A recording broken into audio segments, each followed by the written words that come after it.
From Jan Vertonghen straight out of play. I don't think he wanted the pass necessarily from Vertonghen, but it wasn't a confident clearance from the France World Cup winner either, as Burnley take the throw in, and Westwood trying to get to the byline and dink across into the box, but he was just knocked off balance as he tried to do so, and it goes harmless play for a goal kick. But positive start from Burnley in this game. Their only defeat over recent weeks came against Manchester City. That was in the FA Cup. They've drawn a lot of games, including away at Manchester United at the end of January, so they've proven they can mix it with the big boys this season as well, as Danny Rose has it for Spurs. On their left, plays it forward towards Kane, who does well to get it under control and find Eriksen. Sissoko turns into trouble. He's fortunate to get away with that. The ball squirms to Toby Alderweireld, and then Jan Foyt draws a foul off Dwight McNeil. It'll be a free kick for Spurs. Quickly, Aurier into Eriksen, back into the Alderweireld. It's a sluggish start from are just struggling to get into their rhythm, and in particular get those attacking players involved. Yeah, I think Burnley's energy up front and in midfield. Of course, Spurs a few problems so far. As we mentioned at the start of the game, we thought it'd be a 65% possession job for Tottenham. It's really been anything but that so far, but they are on the ball now with Eriksen, who's not really been involved in the game as of yet. They're trying to build something from the left side. Yeah, Harry Winks has possession, enjoying a good run in the starting lineup alongside Musa. Rolls the ball back now into Vertonghen. Alderweireld takes over, plays it forward to Sissoko. Again, a little bit loose with the touch, but has the pace and power to retain the ball, and he's got another opportunity now. Sissoko challenging in the air with Ben Mee. The Clarets indeed have the ball out on the far side, although Jack Corr might have got the last touch to that one, so it may well be a Tottenham throw in. 14 minutes on the clock. No, in fact, it is a Burnley ball. Charlie Taylor will take the throw in for Sean Dyche's side, sends it down the line towards Chris Wood, who holds it up well enough. Another throw in to Burnley, who are making inroads, doing a lot of their attacking actually down the left hand side. We've mentioned Dwight McNeil. Charlie Taylor's established himself as well as the starting left back this season, taking advantage of an injury to Stephen Ward, and he's been able to retain that starting berth since Ward returned, and that seems to be where Burnley want to do most of their attacking. Yeah, it does, because that's the side where they can throw balls into the area, and where Lloris is going to have no choice but to look into the sun. It's shaded on Burnley's left-hand side at the moment, and they do look very settled, and I think it's the sixth game in a row that Burnley have named an unchanged side, and part of their big success last season was down to the consistency of the team selections. At the beginning of the campaign, Sean Dyche was tinkering a little bit. Now he's got his set 11. That's why they look more dangerous now. Yeah, they had the Europa League, didn't they, at the start of this season, playing Thursday, Sunday, week after week, and Dyche had to, or he felt he needed to rotate his squad, and Burnley aren't really that kind of side. They like to build consistency, have the same team week in, week out. Now they're able to do that. They're reaping the rewards as Kane breaking forward for Spurs. Strike towards goal from Harry Kane as well. He did have Danny Rose as an option on the left-hand side. Chose to take the shot. It was a decent one, but always veering wide of the target. Yeah, first time we've really seen him get involved in the game. Was able to evade the challenge of a couple of Burnley defenders. Nice strike of the Heaton. Rose wanted the ball, but I don't think a striker of Harry Kane's form and confidence would have given him it. Yeah, a sighter for Kane, that one there, and I think you're right, a striker in that situation is always going to take the shot on, even though Rose was a little bit disappointed.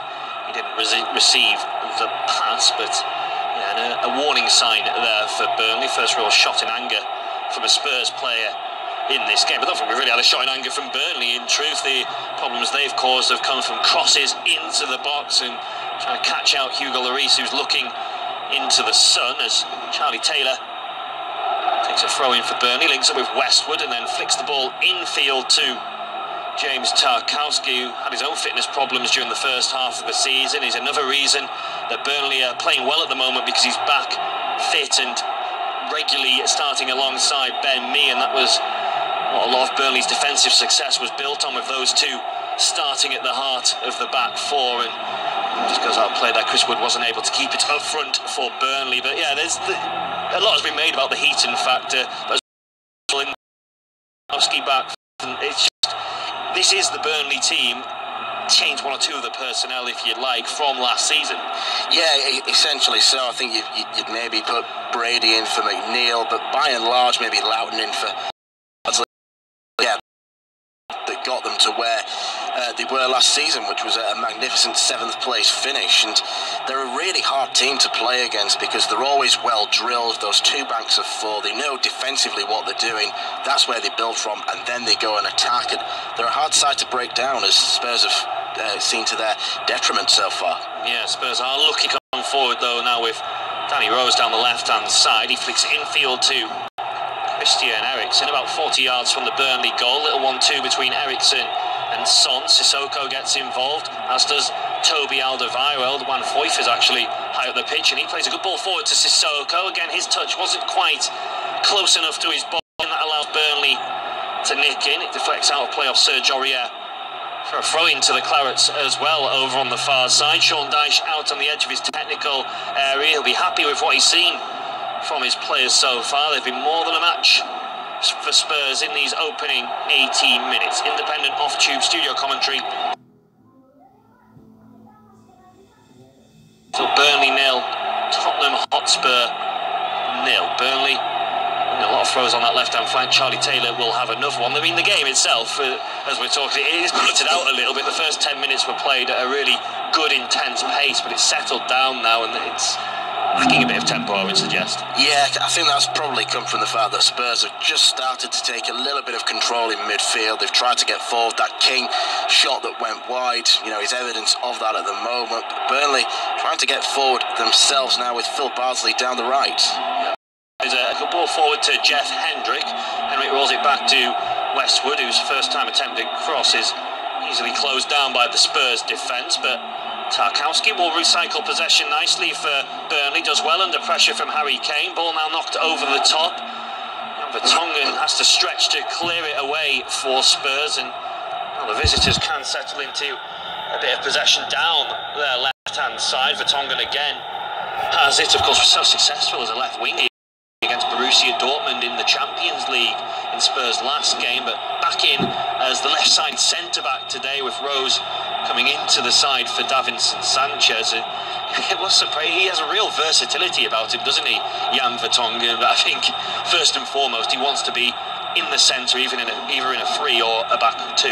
Yeah, I think that's where his best position is, but he's so comfortable on the ball. He can play in that left wing-back role, and he's played a lot there for Belgium in the past as well, so it's not like it's a completely new position to him, and that's just something else that he's added to his game as Spurs put a cross in from the right-hand side. It's not really well dealt with by Burnley, but they finally do get it out as Sissoko tried to put it back into the mix. Yeah, Spurs will come again, though. Rose, this poor ball from him doesn't get wing.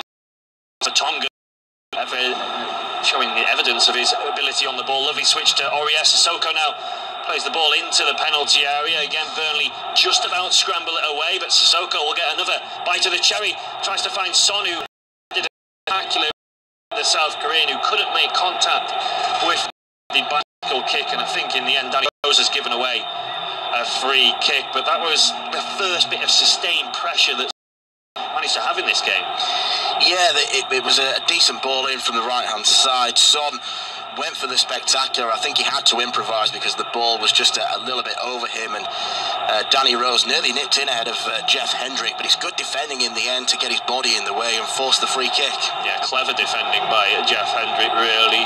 He couldn't get to the ball, didn't want to attempt to clear it, so just put his body between Rose and the ball, and as soon as the contact came in from the Spurs man, it was always going to be a free kick in favour of Burnley. But just one or two signs that Spurs are getting to grips with this game and are starting to take a degree of control. Harry Winks rolls the ball out to Serge Aurier under pressure. He has to scamper it back towards Juan Foyth, and it goes out of play for a Burnley throw-in on the far side. The Clarets applying good pressure and still playing with a degree of confidence. Throwing taken down that left-hand flank, and there's a lovely turn from Barnes. He drills a dangerous ball, fizzes it across the 6-yard box. The only player in there for Burnley was Chris Wood. He'd made a dart to the front post, didn't make the run across, and he wasn't there to apply the finish. Yeah, just not quite on each other's wavelengths on that occasion, but you're right, it's an excellent turn from Ashley Barnes, really selling Van Foyth the dummy, and the ball across was good.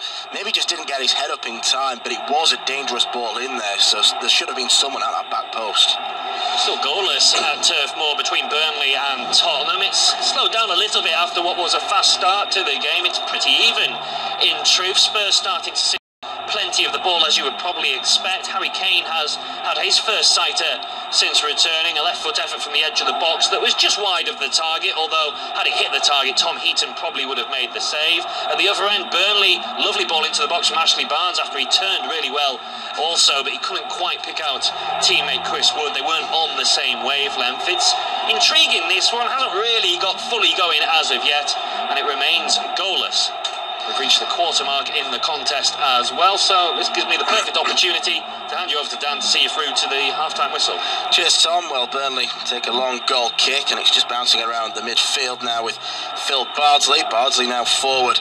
Here is Jack Colt making a scampering run forward. Across now to Dwight McNeil, but the pass just played a little bit ahead of the Burnley youngster on that occasion, and well, Tottenham's record against sides in the bottom half has been exemplary this season. 14 games, 14 wins. It's just a case of them doing the business against the teams in and around them, really, that'll determine whether they go on to win the title or not. You'd expect them to get the job done here, but a quarter of the way through the game, it's not been plain. Tottenham being chased by Hendrick. Back now with Toby Alderweireld, and across now to Van Foyth, who's established himself in the Spurs team this season. Not an absolute